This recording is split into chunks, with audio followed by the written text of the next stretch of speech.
Okay, here is Feelin So Lucky, and Lucky is a 16-hand, 5-year-old thoroughbred mare by Made from Lucky. And this pretty girl had 27 career starts, and her last start was on February 20th, so very recently post her last start. She's been here for about a week. She was hanging out at my friend Jody's farm for a week or two before she came, which is nice. So she's had a couple of easy weeks. And this mare is lovely. I really feel so spoiled right now with the handful of mares that I have. I haven't had so many mares all at one time in a very, very long time, years probably. And this group of ladies has just made me think, you know what? Like, I shouldn't say I'm not a mare person. That's such a stupid thing to say. I actually really like all these mares so much. And I don't know. I'm just having fun with all of them, and they're all different, and they all have their own way of going, but they've all been wonderful to work with, and they're easy on the ground. They're solid, riding horses that know and understand having a job. They like having a job, and I can see all of them going on to having very, very successful sport horse careers now that their racing career has ended. So, Feeling So Lucky is a super sound, clean, very sporty, athletic mare. I have to say, though, she made me laugh today because I just did not expect to have to use so much leg to get her going. This is her second ride here. So her first post-track ride was a couple of days ago. I think it was on Sunday maybe or Monday. Can't remember. Anyway, it was several days ago. And of course, on their first ride, they're going to be a little bit nervous and excited, and their adrenaline's going a little bit because it's their first ride in a new place. It's their first ride since leaving the track. So there's going to be some nervous energy going on there. And she was excellent for her first ride. She was so easy, and she just kind of clocked around, and we had this awesome ride that only took about 10 minutes, and I was like, wow, what a great mare. And then I guess, so she came out today and she was just like, okay, cool, all that nervous energy is gone, and this is just baseline her. And baseline her takes a lot of leg to go. I mean, it was funny. If you watch my lower leg through this whole ride, I am just squeezing and squeezing and squeezing. And listen, I think that's awesome. This is not a problem. This is ideal because, as I was just saying, when you take horses into new environments, you take them to a horse show or for a show or a clinic or a lesson or anything, of course they're going to have more adrenaline, and they're going to be nervous, and they're going to be excited, and so they're naturally going to be more up. So in my opinion, a horse really at home on a day-to-day basis can't actually be too quiet. I don't really think that that's a real thing. So I think that this just makes her so easy and rideable and trainable, that her default is just becoming so quiet. And so next time I'll probably use a little pair of spurs. And I did pick up a stick at one point just to be able to give her a couple little taps on the shoulder to encourage her along. But she was wonderful. I mean, just so steady. She's wonderful in the contact, just the way that her neck is set on and comes out of her shoulder. She's just made to be round. That's just her instinctual shape. But she's also very soft in her mouth, and she just wants to get there. I rode her today in the Herm Springer Duo D ring, and that was a great bit for her. Any sort of really soft, stable bit, I think, is probably the ideal thing for her at the moment.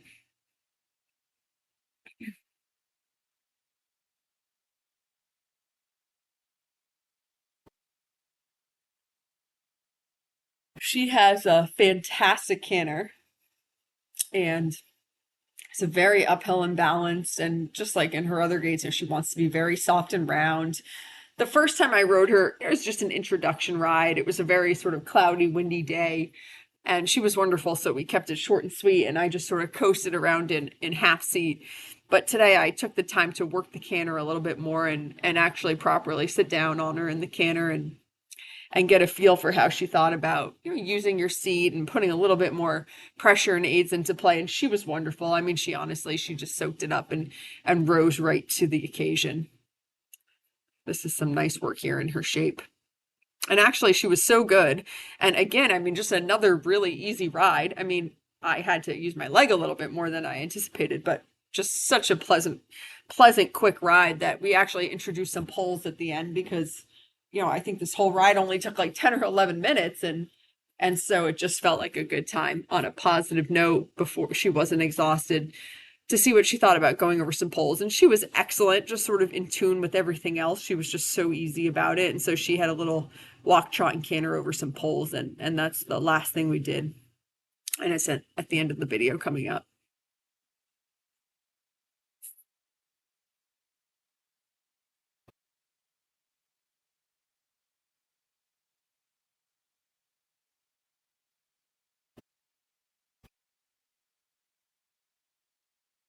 I like the shape that she's making here. That's really nice.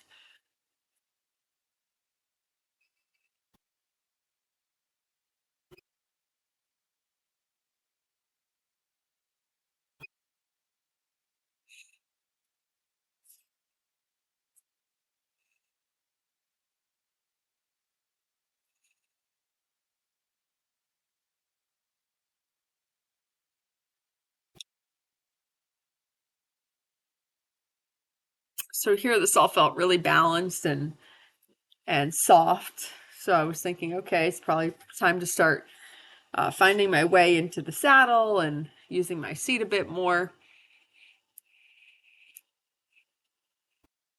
And I try with these guys when they're so green and fresh off the track to really be gentle about that and sort of ease into it. And she was wonderful. She made it look easy when it is not always so easy.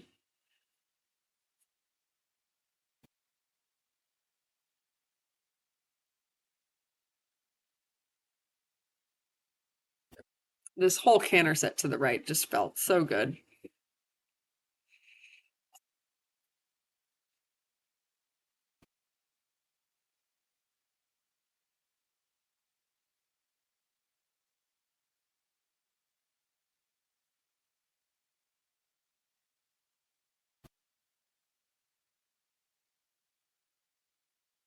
So I don't have really anything set up in my ring right now except for this because, well, a couple of things. My ring got worked on, which was fantastic, but of course everything has to come out. And then we've just had, since then, we've had just some of the most unbelievably windy weather. We had some tornadoes near us a couple of days ago, so it just really hasn't made sense yet to set the jumps back up because they would all just be blowing over. So it's sort of a little bit pathetic that this is all I have set up, but whatever, it works for her. She doesn't really need to do anything more than a couple of ground pulls right now anyway. And this was sort of like just on the cuff. It hadn't really been my intention to do this with her today, except that she was just so good and easy that it felt like it was a good idea to come up with in the moment. And so she walked and trotted over this stuff just so nonchalantly that I thought there was no reason not to give it a try coming in the canter. And she's so clever with her footwork. So first time coming in the canter, obviously, we get right to the base, and she really was just so clever to figure that out. And personally, I'm really working on just trying to, hold my position, maintain the balance, and let the horse sort out the footwork. So I could see a couple out that it was going to be pretty tight, but I'm just trying to just stay the same and just stay out of their way and let them figure it out, which she was fabulous at. It's easy to say that when the horse is making all the right choices, which she was.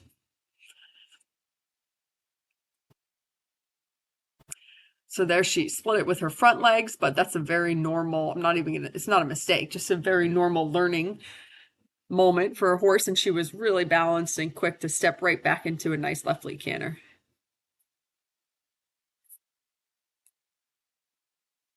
And so there she had the most perfect little spot. That was lovely. She actually started to, in that moment, she felt a little tired to me, or she got there on just the most perfect step and sort of stepped over in the canter and then trotted away. And I just thought, you know what, feels like she was wonderful. And now she's starting to maybe feel a little bit tired. So we called it on that. I couldn't have been more happy with her. She was just absolutely excellent. Here she is on the ground. She's wonderful. She's really, really pleasant to be around. Really loves people and all the attention. She obviously stands great on cross ties. And she's so cute with that little crook taken out of the top of her left ear. I think that's so adorable. Really gives her a unique look.